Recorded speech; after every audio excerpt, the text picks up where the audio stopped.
সেকেন্ডের ব্যবধানেই লাইভে সংযুক্তকারীর সংখ্যা বেড়ে যাচ্ছে কয়েক গুণ।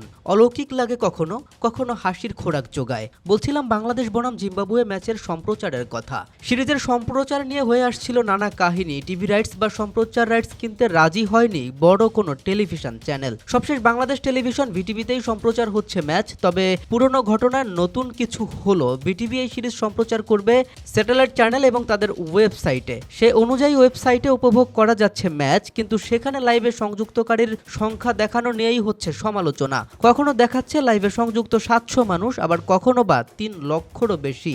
কিন্তু একটু খেয়াল করলে দেখবেন সংখ্যাটা একেবারে পরিপূর্ণ, অর্থাৎ 500 কিংবা 5000 সংখ্যা যেটাই হোক না কেন, যেন আস্ত 1000 টাকার নোটের মতো। আর এতেই সন্দেহ জাগে দর্শকদের মাঝে, বিটিভি এই সংখ্যা নিয়ে রসিকতা করছেন না তো? অনেকেই ধারণা করছেন এটি কৃত্রিমভাবে বসানো কোনো সংখ্যা, যা নিয়ে সামাজিক যোগাযোগ মাধ্যমেও চলছে তুমুল সমালোচনা।